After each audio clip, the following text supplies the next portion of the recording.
Finance ज्ञानी। मैं हूं आपके साथ में उर्वशी सिंह और वक्त चला है कमोडिटी कॉर्नर का, जहां पर हम बातचीत करेंगे सोने चांदी की खरीद को लेकर के और एक्सपर्ट आपको बताएंगे कि किस कमोडिटी में आपके लिए मौके बनते हुए नजर आ रहे हैं। यहाँ पर हमारे साथ ज्वाइन हो चुके हैं अंकित कपूर सर। सर बहुत बहुत स्वागत है आपका फाइनेंस ज्ञानी पर। जी नमस्कार। यहाँ पर हम सर के साथ आगे का डिस्कशन कंटिन्यू करें उससे पहले आप सभी लोगों के लिए पोल पर एक क्वेश्चन लगा हुआ है, जहां पर जाकर के आपको वोट करना है और इस सेशन के लास्ट में हम अंकित सर से भी समझेंगे, जानेंगे कि आपके जो वोटिंग रिजल्ट है उस पर उनकी क्या राय है, आपके लिए क्या बेहतर स्ट्रैटेजी यहाँ पर बनती हुई नजर आ रही है। अंकित सर, सबसे पहले तो हम जो फंडामेंटल्स गोल्ड को इस वक्त सपोर्ट करते हुए नजर आ रहे हैं उन्हें चर्चा शुरू करना चाहेंगे। जिस तरीके से वॉर हमें और ज्यादा इंटेंस होता हुआ नजर आ रहा है, गोल्ड और सिल्वर के प्राइसेस में भी दोबारा से शूट अप होता हमें दिख रहे हैं प्राइसेस। आपका नजरिया क्या है? देखिए, गोल्ड प्राइस की अगर मैं बात करूं तो यहाँ पे काफी थोड़ा सा एक सस्टेनेबिलिटी बनी हुई है। नीचे हमने देखा था 1,30,000 के आसपास तक पहुंचा था, उसके बाद में वापस एक अच्छा खासा बाउंस बैक करता हुआ नजर आया। देखिए, ग्लोबल टेंशंस किस तरह से चल रही है उसको देखना भी बहुत जरूरी है। ईरान ने क्लियरली बोल दिया है कि हम हार मानने वाले नहीं है। उधर से जी। डोनाल्ड ट्रम्प ने तैयारी कर ली है कि हम 5,000 6,000 सैनिक जो हैं वो ईरान की तरफ भेजेंगे ऑन ग्राउंड। अगर ऑन ग्राउंड वाली कंडीशंस अगर क्रिएट होती हैं तो मार्केट में एक अलग तरह का टेंशन क्रिएट होगा। अभी इस समय हम देख रहे हैं ग्लोबल मार्केट में जो सप्लाई चेन है वो पूरी तरह से बिगड़ी हुई है, चाहे एल्यूमिनियम की हो, चाहे क्रूड ऑयल प्राइस की हो, चाहे नेचुरल गैस की हो, चाहे अब एलपीजी की बात करें तो कहीं ना कहीं प्रॉब्लमेटिक सिचुएशन देखने को मिल रही है। हम न्यूज में इतना नहीं देख पा रहे हैं, लेकिन अगर ग्राउंड रियलिटी की बात करें तो जितने भी होटल्स हैं उन्होंने अपना खाना बहुत लिमिटेड कर दिया है। और जितने भी मतलब मान के चलिए पीजीज हैं, हॉस्टल्स हैं, वहां पे खाने की बहुत ज्यादा दिक्कत हो रही है, क्योंकि कमर्शियल सिलेंडर्स जो है वो मिलने में मुश्किल हो रही है। जी। लेकिन गवर्नमेंट ने एक चीज बहुत अच्छी कर रखी है कि यहाँ पे जो एलपीजी सिलेंडर्स हैं, जो घर में जो रिक्वायरमेंट हो रही है उसको फुलफिल करने की पूरी कोशिश कर रहे हैं और डेफिनेटली उस चीज को करा जा रहा है। लेकिन अगर ये इंटेंस हो जाती चीजें, अगर ये इंटेंस और ज्यादा होती हैं, अगर स्टेट ऑफ हॉर्मोन्स की जो लड़ाई चल रही है वो अगर बाधित होती है, वो और ज्यादा प्रॉब्लमेटिक सिचुएशन में आती है, तो मान के चलेगा एनर्जी क्राइसिस सिर्फ इंडिया में नहीं पूरी ग्लोबल मार्केट में बहुत भयंकर रूप ले चुका होगा। और सबसे बड़ी बात यहाँ पे आ रही है कि अब यहाँ पे क्या है कि जिन्हों को इस चीज का फायदा उठाना है तो वो चीज का फायदा भी उठाने की कोशिश कर रहे हैं। जैसे रशिया ने बोल दिया है कि 1 तारीख से हम जो एक्सपोर्ट है क्रूड ऑयल का वो बंद कर रहे हैं, क्योंकि आने वाले टाइम में हमें खुद को अपनी जरूरत हो सकती है। तो इस तरह की जो चीजें निकल के आ रही है वो डेफिनेटली मार्केट में परेशान करने वाली हैं। और मुझे नहीं लगता कि ये इतना आसान होगा किसी के लिए इस चीज को देख पाना, क्योंकि जिस तरह की कंडीशंस हो रही हैं, अगर ये एक्सट्रीम लेवल पे जाता है तो मान के चलिए एनर्जी क्राइसिस तो डेफिनेटली हमको देखने को मिलेगा। फिर हम क्रूड ऑयल के प्राइसेस को शार्प अपसाइड मूवमेंट देख सकेंगे। अगर क्रूड ऑयल प्राइसेस अपसाइड देंगे तो कहीं ना कहीं गोल्ड प्राइसेस पे शॉर्ट टर्म में, सिल्वर प्राइसेस पे शॉर्ट टर्म में कहीं ना कहीं इम्पैक्ट देखने को मिलेगा। जी हाँ, बिल्कुल। और जिस तरीके से आपने कहा कि डोनाल्ड ट्रंप ने जो है वो ग्राउंड बैटल का जो है वो आगाज कर दिया है, बोल दिया है कि अब वो ग्राउंड पर जो है अपनी सेना उतारेंगे।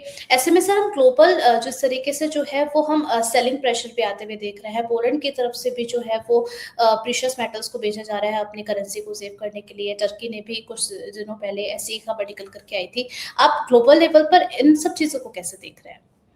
देखिए, ग्लोबल लेवल पे अगर देखा जाए तो कोई कंट्रीज साथ देने के लिए तैयार हो रही है, कहीं नहीं दे रही है। लेकिन अगर मैं बात करूं तो टर्की वाला, ताइवान वाला, बाकी अभी मैटर्स बहुत सारे हैं मार्केट के अंदर। केवल एक मुद्दा नहीं चल रहा है कि वहां पे हम देखें तो टेंशन अलग अलग जगह पे चल रही हैं। लेकिन देखिए, कॉमनली एक चीज है कि पूरा मार्केट एक चाहता है कि वॉर खत्म हो। अगर वॉर खत्म नहीं होती है तो मान के चलेगा एक अलग ही तरीके की चीजें निकल के आएंगी और जो काफी हार्श हो सकती हैं। वो ये है कि क्रूडल प्राइसेस अगर शूट अप होते हैं तो फिर किसी भी कंट्री के लिए वॉर तो बहुत दूर की बात हो जाएगी। पहले तो उसको इन्फ्लेशन से लड़ना पड़ेगा। तो यहाँ पे सब लोग चाहते हैं कि जो वॉर है वो एज सुन एज पॉसिबल खत्म हो और ग्राउंड बैटल कम से कम ना हो। क्योंकि ग्राउंड बैटल हुआ तो डेफिनेटली जो स्टेट ऑफ हॉर्मोन्स है वो बंद होता नजर आएगा। वहां पे खुलना फिर बहुत मुश्किल हो जाएगी उस चीज को। अभी तक तो क्या है, मिसाइलें चल रही थी तो ठीक है, उस लेवल पे कहीं ना कहीं कंट्रोल करा जा रहा था। ईरान ने एक चीज बोली थी कि जितने भी हमारे मित्र देश हैं, जी। उसमें इंडिया हो गया, उसमें पाकिस्तान हो गया, उसमें चाइना हो गया, उसमें जापान हो गया, रशिया हो गया, तो उनको बोले कि क्रूड सप्लाई में उनको प्रॉब्लम नहीं आने देंगे। लेकिन अगर बाकी कंट्रीज में ग्राउंड बैटल होता है तो डेफिनेटली प्रॉब्लम सिचुएशन होंगी। अब टर्की क्या करता है, वो कितना इसको एस्केलेट कर पाता है, वो सब देखना बहुत जरूरी होगा। लेकिन अगर ये वॉर एक्सटेंस होती है तो आने वाले टाइम में प्रॉब्लमेटिक सिचुएशन बढ़ जाएगी, जिसको संभालना मैं फिर बोल रहा हूँ कि काफी मुश्किल रहेगा। तो कोशिश है पूरे सभी देशों की कि इसको रोका जाए, लेकिन मुझे नहीं लगता कि ये रुकेगा। चलिए, यहाँ पर सर हम देख रहे हैं रुपया भी लगातार कमजोर होता हुआ नजर आ रहा है। इस पर आपका टेक क्या है? क्या यहाँ से और कितना असर हम देख पाएंगे कीमतों पर? देखिए, अगर मैं रुपए की बात करूँ तो रुपया लान जब मैंने लास्ट टाइम आपसे बात करी थी तो मैंने एक चीज़ बोला था जी, 90 96 होगा ये और 95 ऑलमोस्ट टच कर चुका है। आज जी, गवर्नमेंट की तरफ से आरबीआई की तरफ से कुछ इंटरवेंशन भी करा गया और 31st मार्च आ रहा है बिल्कुल करीब में है, तो फाइनेंशियल जो एंडिंग है, तो वहाँ पे कहीं न कहीं अपनी बुक्स को रीबैलेंसिंग करा जा रहा है, पोर्टफोलियोज़ को रीबैलेंसिंग करा जा रहा है, जिसकी वजह से थोड़ा-सा यहाँ पे हमको स्ट्रेंथ देखने को मिली थी आज सुबह-सुबह जब मॉर्निंग में मार्केट खुला था। तो 93.75 देखा था लेकिन जैसे ही आधा घंटा कंप्लीट हुआ, वो नेगेटिविटी उसके अंदर बनी हुई है और हम इस समय वापस से 94.50 94.60 के आसपास देख रहे हैं। तो मार्केट जो कंसोलिडेशन वाली जो चीज़ है, वो यहाँ पे बनती हुई नज़र नहीं आ रही है, वीकनेस लगातार है और 92 को जैसे ही इसने क्रॉस करा है, तो यहाँ पे हम देख रहे हैं 95 इनके आसपास तक पहुँच गया है। आने वाले टाइम में मुझे लग रहा है कि 98 तक भी पहुँचता हुआ नज़र आएगा, क्योंकि इंडियन मार्केट में आप देखिए प्रॉब्लम वैसे भी है। अभी सिर्फ इलेक्शंस हैं, तो थोड़ा-सा सँभाला जा सकता है, तो बात अलग है, लेकिन अगर मैं बात करूँ, तो एलपीजी की प्रॉब्लम या फिर इन्फ्लेशन की प्रॉब्लम कहीं न कहीं अब बढ़ती हुई नज़र आएगी। क्रूड ऑयल के प्राइसेस डेफिनिटली हम मैक्सिमम जो 80% से ज्यादा हम लोग क्रूड ऑयल का जो इंपोर्ट है वो करते हैं। तो यहाँ पे डॉलर का जो रिजर्व है कहीं न कहीं इम्पैक्ट होता नजर आएगा। इन्फ्लेशन बढ़ेगा तो इंटरेस्ट रेट कहीं न कहीं वापस से बढ़ता हुआ नजर आएगा। तो प्रॉब्लमेटिक सिचुएशन जो है वो कहीं न कहीं अभी इंडियन मार्केट में दिख रही है। थोड़ा-सा इलेक्शन को हो जाने दीजिए, उसके बाद में हमको क्लियर पिक्चर देखने को मिलेगी कि अब आगे होना क्या है। तो थोड़ा-सा वहाँ पे नज़र बना के चल रहे हैं। लेकिन अगर मैं बात करूँ तो इंडिया की हालत इतनी अच्छी नहीं रहेगी, क्योंकि हमारा मैक्सिमम जो एनर्जी है वो इम्पोर्ट होता है। और इंपोर्ट प्राइसेस अगर बढ़ते हैं तो कहीं न कहीं प्रेशर डेवलप होगा। इन्फ्लेशन बढ़ेगा तो स्टॉक मार्केट में क्रैश आएगा। तो ये सारे को-रिलेटेड हैं। जितनी जल्दी प्रॉब्लम सॉल्व हो जाए तो इंडिया तो वही चाहेगा। लेकिन अगर सॉल्व नहीं होती है तो हमको मान के चलिए कि जो ये रुपया अभी जो 94-95 के आस-पास दिख रहा है, बहुत जल्दी अगर 100 के लेवल को क्रॉस कर जाएगा तो आश्चर्य नहीं होगा। चलिए बिल्कुल। और यहाँ पर सर थोड़ा-सा लेवल्स को भी समझना चाहेंगे जिस तरीके से शुरुआत में ही हमने बात की कि गोल्ड के प्राइसेज़ में जो है दोबारा से एक गिरावट के बाद रिकवरी आती हुई नज़र आई है। 1170 की आज तेज़ी यहाँ पर देखने को मिल रही है। डोमेस्टिक मार्केट की बात करें तो 1,48,000 पर कीमतें चलती हुई नज़र आ रही हैं और इंटरनेशनल मार्केट की बात बात करें तो $4,528 के आसपास गोल्ड की कीमतें देखने को मिल रही है। सर यहाँ पर आप मैक्सिमम कितना देख रहे हैं गोल्ड के प्राइसेज़ को? देखिए हाल-फिलहाल में अगर देखें तो थोड़ा-सा पॉजिटिव ज़ोन बना हुआ है, 4500 के ऊपर ट्रेड कर रहा है।